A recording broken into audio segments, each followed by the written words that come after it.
Hello and welcome to this series of videos on social choice theory, which will be covering the book called Collective Choice in Social Welfare by Amartya Sen. We will be having around 10 or 15 videos, one video per lecture, per chapter is what I aim to do. This particular video is zero video. Where I will introduce the course, what social choice theory is, who it is for, who it is not for, what are the prerequisites, how you can follow these videos, and basically all of that. The first thing which we will get right into is what is social choice theory and who is this course for, if I may call it a course. And as it turns out, first of all, forget what social choice theory, who is this course for? Well, you need some mathematical background, right? But very simple mathematical background. So you will require relations, knowledge of relations and functions, and well, basic set theory. That's it, really. You will not need any more advanced knowledge, but you must know these two chapters, these two things in a fair amount of detail. Otherwise, in fact, you will not be able to follow this course. If you don't know these things, I will link a few things in the description box below, which you can use to brush up on these topics if you don't know them already or have forgotten them, and after that maybe you can follow this course. The second thing to be noted is that this is very basic, so certainly this is not a graduate level class.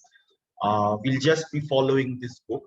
I'm making these videos primarily for myself, in order for my so that I can grasp this book and this particular field better. That is what this series of lectures is for. So it is by no means difficult, and it is also by no means very easy, such that you can follow it without any effort. You will have to put in a certain amount of effort. The third thing which is important is what is social choice theory. In fact, I think we'll come to that later on. Right.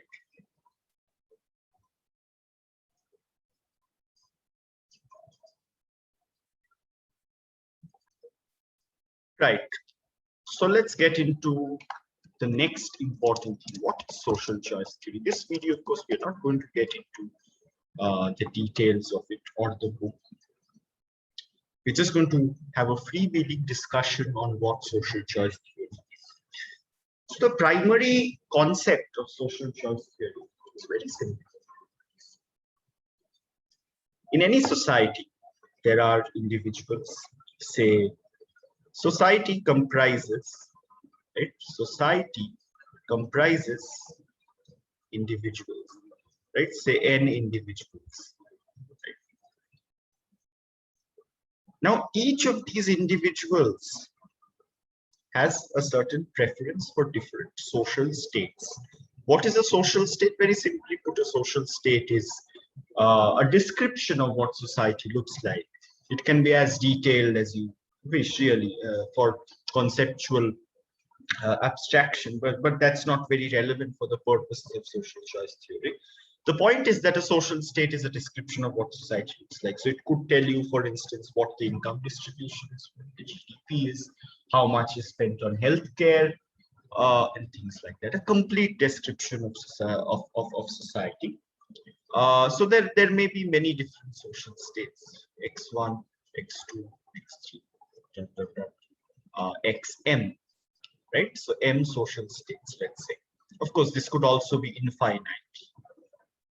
And we will deal with that case as well. So these n individuals have preferences over these social states naturally. So say the first person ranks them like this. X1 is the same as X2, but I like them more than X3, which I like more than X6. I like X6 more than X4, and so on. This is the first person. Similarly, each of these n individuals has a certain set of preferences like this. And we will, as we will find out, we will represent it by a relation. Now, there's a society, there are n individuals, all of them have their own preferences over these social states.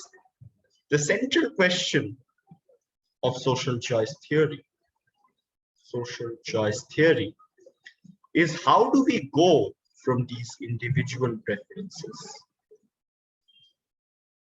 to a social preference.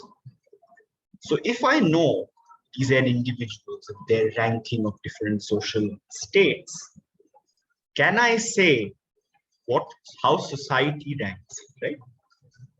So we will use the concept of a mapping essentially, or a function, right?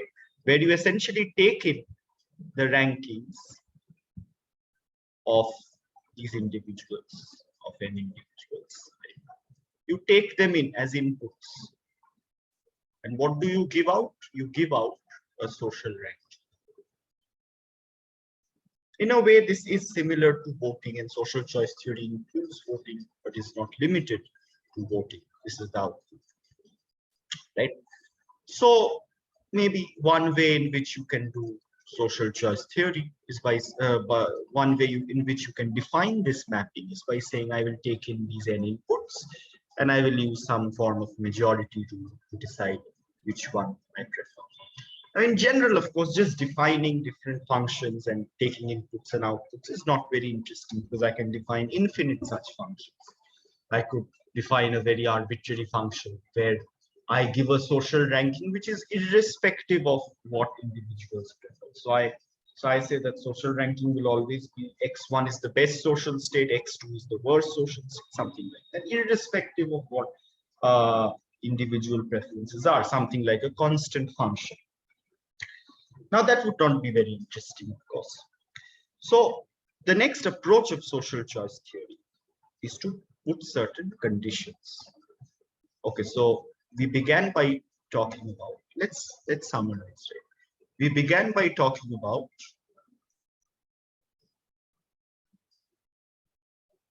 that's not it. We began by talking about individual preferences. Right? The second thing we talked about is how we go from individual prefs to a social pref or a social ranking. Right? Now the third important thing is conditions. You have to put certain conditions on this, on point 2, right? So one condition, just to give you an example, is called the Pareto principle. It's shown as P. Right? What is the Pareto principle? Very simple and a very intuitive condition which you think would be present in any desirable social ranking is that if everybody prefers social state X to Y, society prefers X to Y. This is a Pareto condition, right? This is a condition on the social choice relation or the social choice function where we are taking from individuals to social ranking. We want this to be a condition satisfied by this social ranking. So we put numerous such conditions. Some other conditions are unrestricted domain, independence of irrelevant alternatives, non-dictatorship. There are various such conditions. We might want social ranking to be a reflexive relation and a transitive relation and a symmetric relation. So that would be strange, but that might be something you want to explore under social choice. So you put certain conditions on this input-output thing which we discussed. And social choice theory deals with what sort of social choice functions, and I'm talking very loosely here, social choice functions will have a very specific meaning later on. But what sort of social choice functions satisfy these conditions? Is it possible to find a social choice function which satisfies these conditions, or is it impossible? So there's a class of theorems called possibility and impossibility theorems, which deals with such issues, right? One example, which I hope everybody who's looking at this video has heard of, is Arrow's impossibility theorem, right? And I'm going to speak very loosely here about what it is. And we will indeed prove this theorem later on. Arrow's impossibility theorem says that under certain conditions, unrestricted domain, the Pareto principle, which we saw, independence of irrelevant alternatives, and non-dictatorship. Under these conditions, right,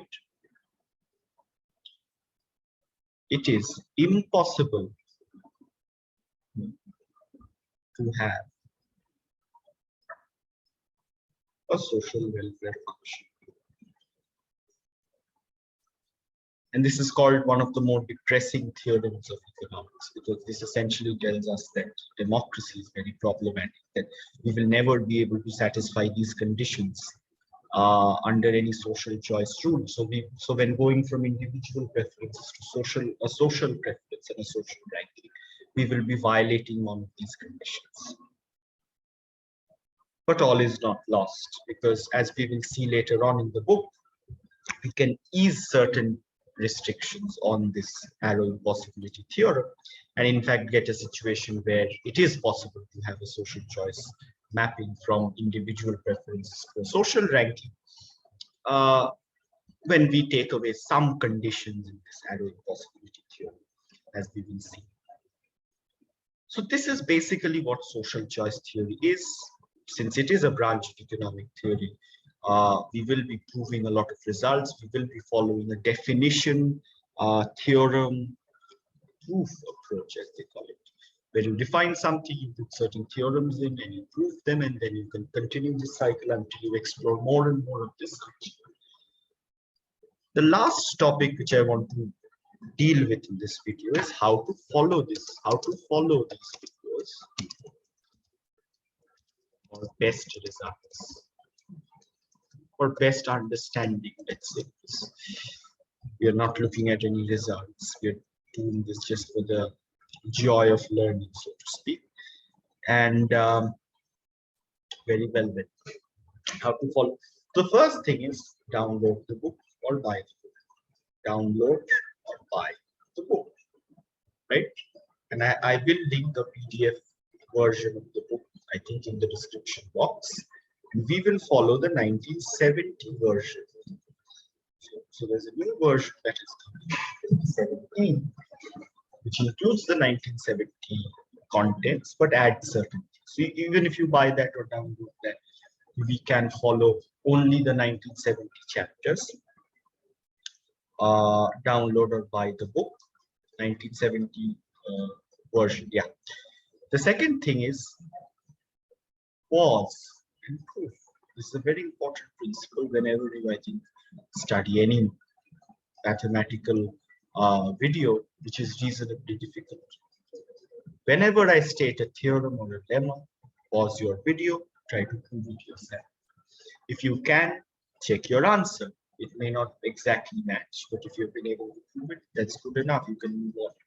If you are not able to prove it after, say, 10-15 minutes, well, you can watch the proof, then again try to prove it yourself, try to understand the nitty-gritties of the proof. Because in theory, there's no other way really to do this thing reasonably, right? So these are the two basic principles, I think. And I think the third thing is read before watching the video. So read before video. We will be following one chapter per video, right? Now in this book, you will find that there will be chapter number 4 and 4 star. It's 1 and 1 star. This is conceptual. This is mathematics.